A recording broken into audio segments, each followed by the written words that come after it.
Welcome, Vero Nation, to the Coach's Corner, presented by Caps Pizza and Pub. Here's your host, Paul Tipton.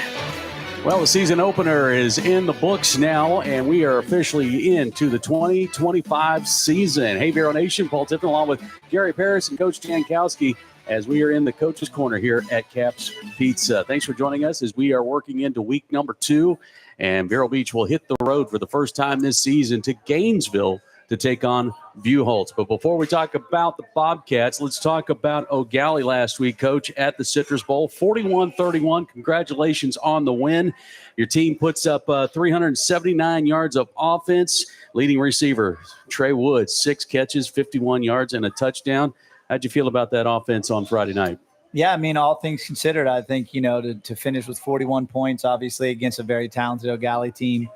We were able to do some really good things. Obviously, played a couple different quarterbacks, faced some adversity, and finished with a big win over a very talented football team. So we did enough on offense to win the game, and a lot of good individual play and overall team play. Yeah, you referenced about both quarterbacks. It was an interesting sequence of events to see both starting quarterbacks leave the game. For our QB1, what can you tell us about Champ at this point? Yeah, so Champ went down, and hopefully he'll be back this week. We'll have to see, so obviously things happen during the season. I think the one thing that you can rest assured is that, and I think that's what makes this sport the best sport in the world, is that you're going to face adversity. There are going to be different challenges that happen, and there's so many.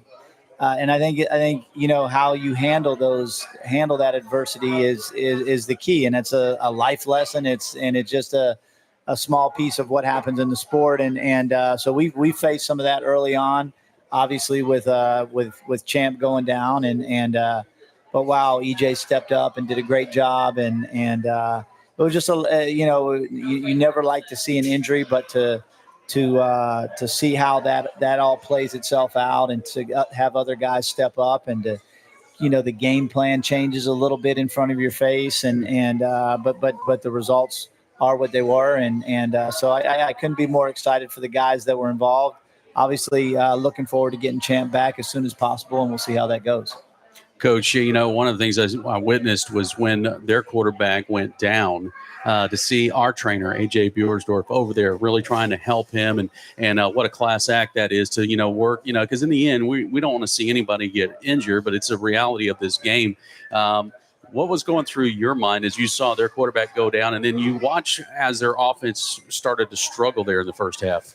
Yeah, so, I mean, you mentioned the chain of events that happened, and their QB went down, and they were a different team without him. Obviously, to close out the first half, they went to their backup, I would assume, and it just seemed like things were out of sync. All of a sudden, the snaps were high. All of a sudden, the cadence was off, and with their starter, none of that stuff was happening, and so the center didn't change. You know what I mean? Right. But yet the cadence is off, and it's different, and you have different kinds of emotions going on there, and so they struggled, and to their credit, they kind of scrapped that at halftime and went to more of a snap the ball to the best athlete on the team, rotate those guys around, and Lord knows they had some great athletes, and gave us some fits with their second half offensive strategy. So.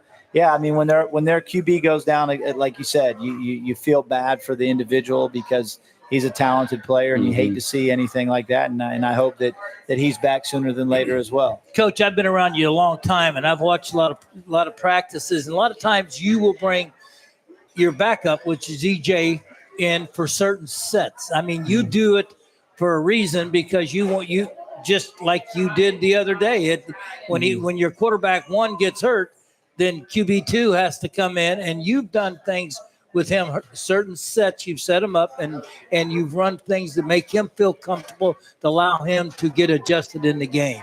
Yeah, well, I mean, I think people, fans of Vero probably don't realize that because EJ's played so many different positions and played them so well. I mean, he's been a varsity starter since his freshman season at different positions, but EJ has a quarterback background, and And so, the challenge really is, as you mentioned, is getting him to practice at quarterback, because he plays receiver and defensive back, and he plays all those very well. So to allow for practice time for him is challenging. We also have Landon Kaler, who's also a very talented QB, and will get opportunity, when Champ's not in there.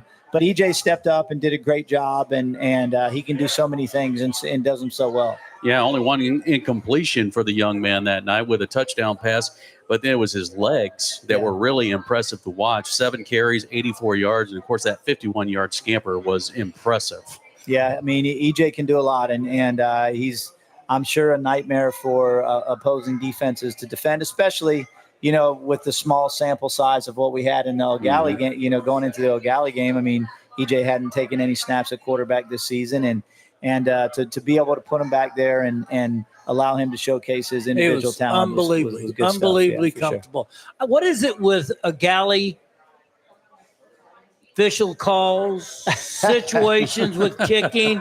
It's unbelievable. 2 years in a row, we play O'Galley, one on the road, one at home, and a call that on a kickoff, that when you see the instant replay, which we did, we were like going nuts up there in the press box, and our kids assumed he caught the ball in the end zone because they stopped. He did?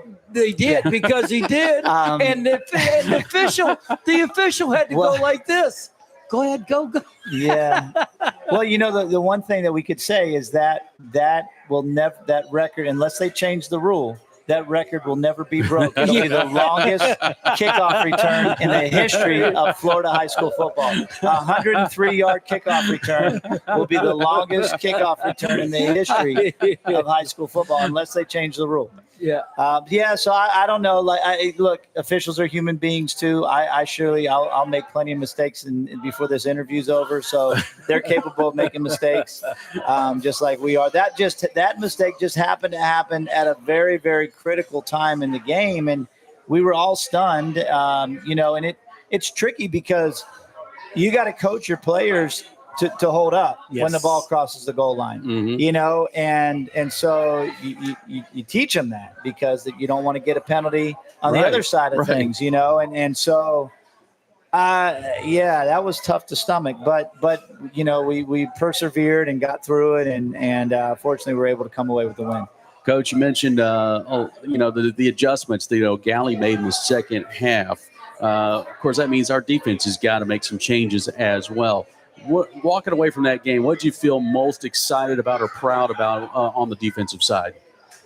Just resilience, and listen, it does, it sometimes can get frustrating for whatever, the naked eye, the fan, even as coaches at times. But when they came out in the second half and ran a very non-traditional type of offense, with 3 and 4 guys in the backfield leading up on the edge, and snapping it to a guy that is, and they have multiple guys, number 6, number 0. All those guys are super talented, and they're snapping it to them, which gives them a +1, because you're not handing the ball off as if it's a traditional quarterback handing it to a running back. So they get a +1 at the point of attack, and they threw a couple balls, so you have to play them, at least a little bit honest.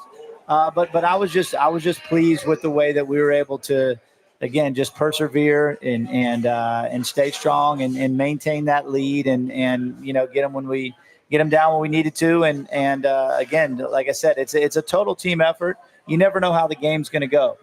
Sometimes games are high scoring. Sometimes games are low scoring. Sometimes you have special teams blunders. At the end of the day, it all comes together, and you got to, the goal is to come out on top. And we did 1-0 now, and we'll move into week 2 here, and we'll talk about that a little bit later in the show. But when we come back, we're going to talk to our Scott Sporting Good players of the game, E.J. White on offense, Jordan Crutchfield on defense.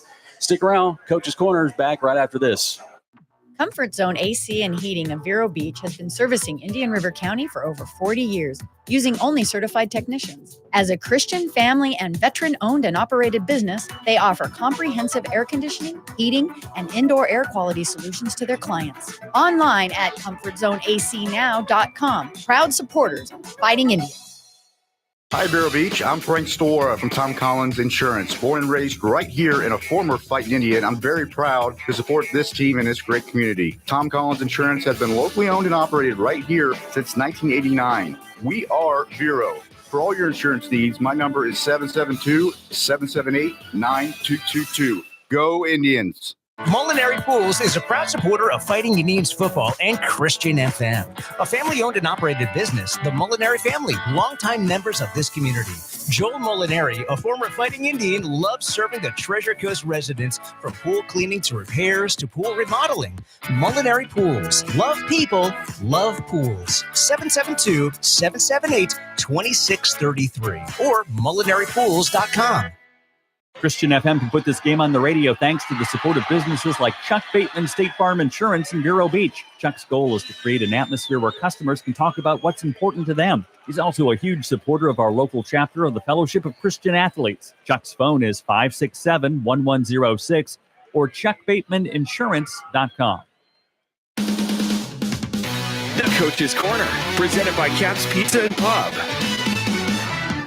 We're back. We're getting ready to set into week number 2. Vero Beach took care of business on the season opener at home against O'Galley, 41-31, and now 1-0. We'll talk about week 2 in just a little bit, but the guys that helped us get a win on Friday night, to my left, our offensive player of the game is E.J. White, our defensive player of the game, Jordan Crutchfield. Guys, thanks for taking some time out of the busy schedule this week to be here.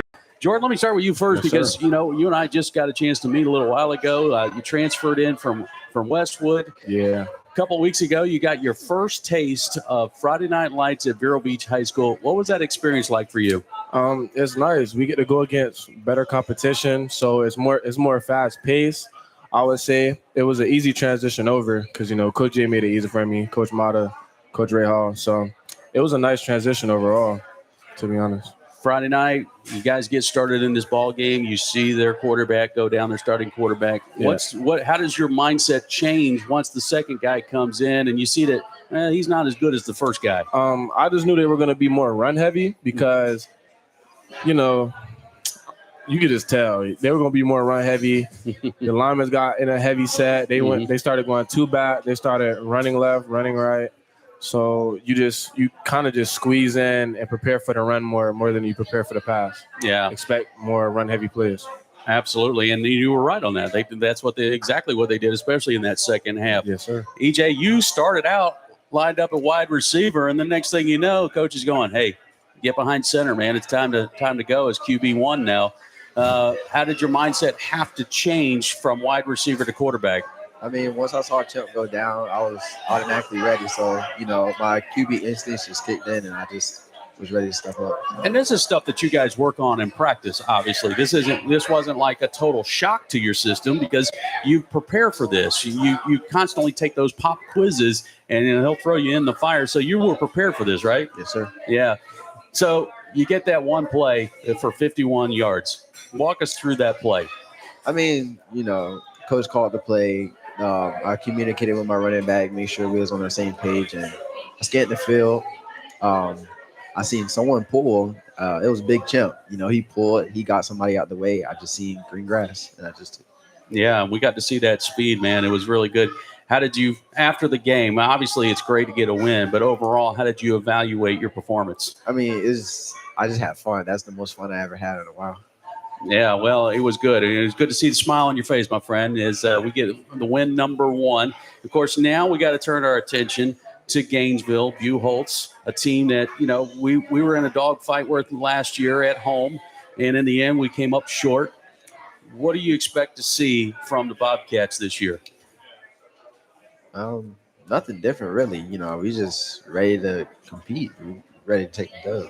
All right. Jordan, for you watch some film. What stands out to you when you watch these guys?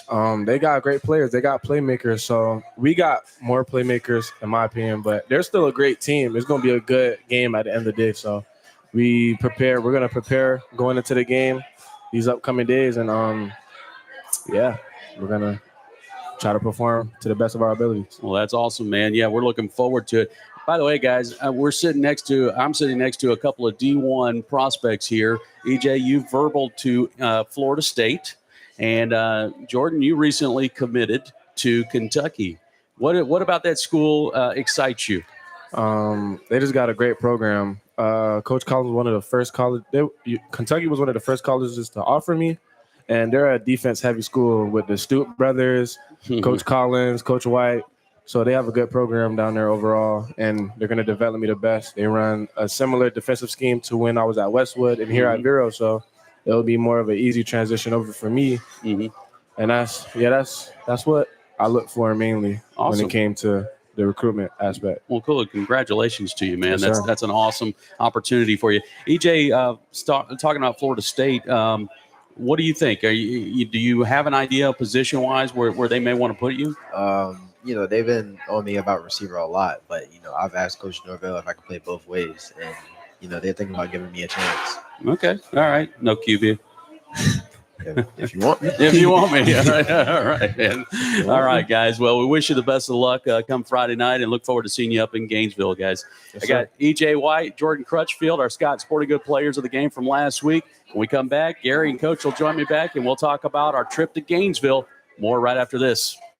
Linus Cadillac Buick GMC of Vero Beach has been a part of the community for over 2 decades and proudly supports our Fighting Indians. It's important to put the best team on the field to ensure a winning season. Linus Cadillac Buick GMC fields a lineup that all fans can agree has championship pedigree. From the 2025 Cadillac Escalades to the new XT5 Luxury Optic Sport 2, late model pre-owned vehicles too. 1401 Highway 1, Vero Beach, LinusCadillac.com. Mazzarella's Auto Sales is part of a local business family and their Christian FM supporters. I'm sales manager Mike Mazzarella, and we always strive to offer late model cars and trucks that undergo inspection and service by our high-tech mechanics. We have Jeeps, Rams, Toyotas, Hondas, commercial vehicles, and luxury vehicles. On site, we have our Spanish-speaking sales and financial advisor, Diego Sainz. We also offer our virtual showroom online at mazautosales.com. I'm Chris, Mike's brother. Our family has been serving our community since 1999. Now on the corner, 4th Street in Old Dixie. Durfee's Heating and Cooling, a longtime friend and supporter of Christian FM. Durfee's Heating and Cooling offers air conditioning repairs, maintenance, and new installations. Family owned and operated, serving the Treasure Coast area. Durfee's Heating and Cooling, 772-971-5884. The Coach's Corner, presented by Caps Pizza and Pub. Well, we knew when we got into this season that the first 4 weeks were going to be a tough road. And speaking of road, we go on the road for the first time this season when we head up to Gainesville, Coach, to take on Buchholz. Last year, lost to the Bobcats 38-23. They had an outstanding quarterback, but in the end, I think it really was we just made some miscues at some critical moments late in that ball game that they were able to capitalize on. Yeah, I mean, I think our first time, matching up against Buchholz, and Coach Whittemore's been there a long time and does a great job. I think he's got one of the more recognizable programs in the state. I think I saw something here recently where they're ranked maybe 15th overall in all classifications, made a deep run in the playoffs. Have, I think, one of the top players in the state in Justin Williams. I think it's Justin Williams, number 13. Played mostly receiver last year against us. After our game, I know they played him a bunch of running back. We see him on film against Vanguard in week 1, playing out of the backfield, in the slot at wide out. They really do a great job of trying to get him the football. Obviously Coach's son is now taking over the reins at quarterback, and he's a very talented sophomore. And they've just got good players all over the place. Their defense really pops on film. They're just the way that they get after you. They're very gritty. We saw the same thing last year. Just impressed with their overall, just their overall play. They're a very good football team, super talented and very well coached. Any tips on coaching your son at quarterback? No, I'm going to leave that up to Coach. I'm done with that game.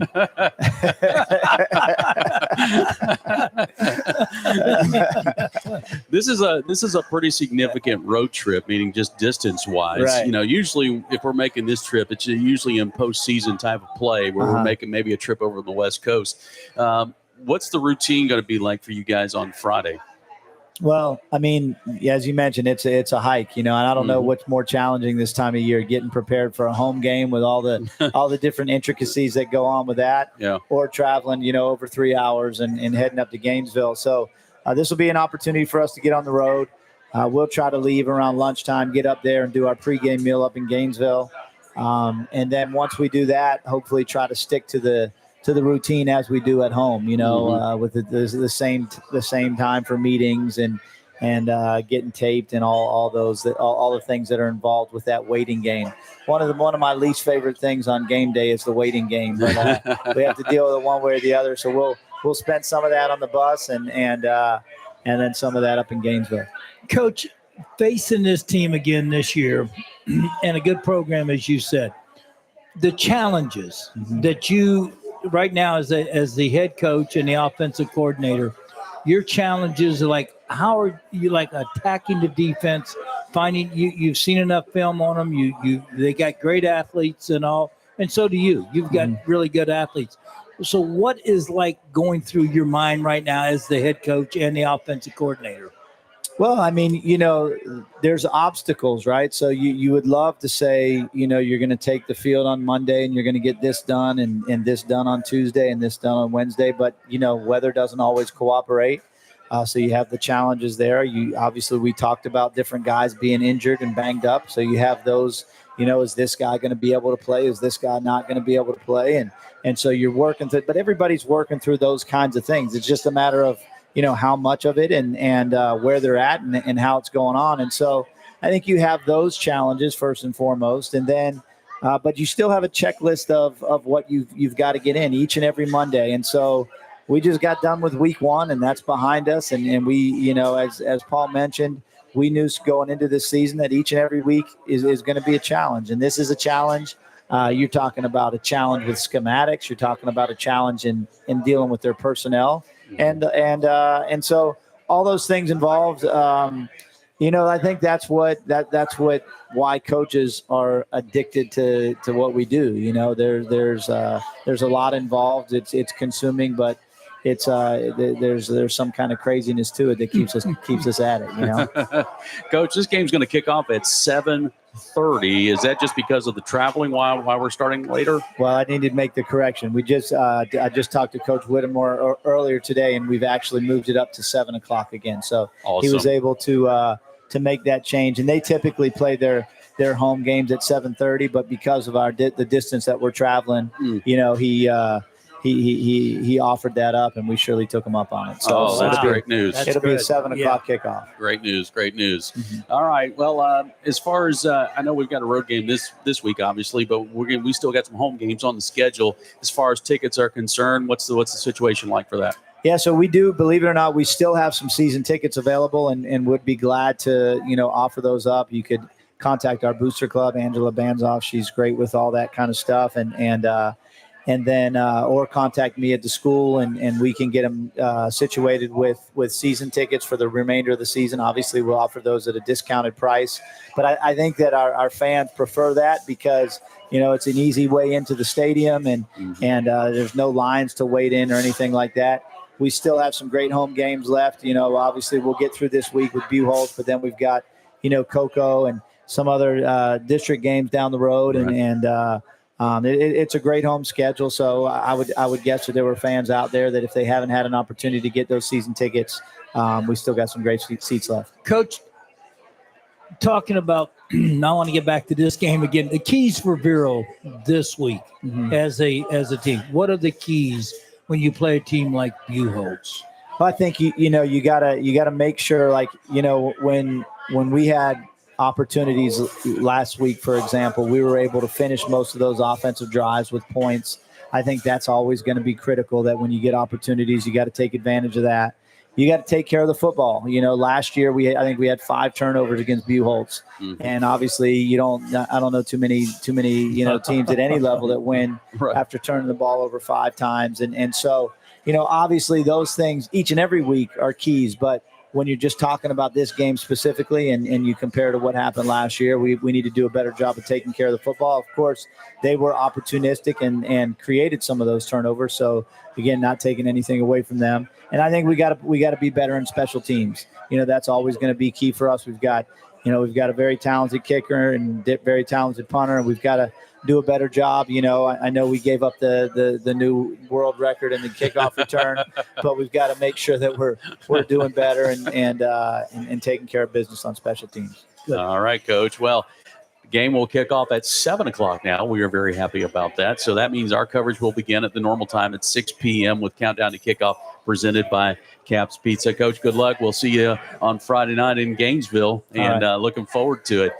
Folks, we've got a great game, and if you don't make the trip, obviously you can see it on our YouTube channel. You can listen to it on our radio station at 91.9 FM. For Gary Parrish, Coach Jankowski, I'm Paul Tipton. Thanks for joining us. We'll see you. Good night. God bless, and go Indians. Thanks for watching the Coach's Corner, presented by Caps Pizza and Pub.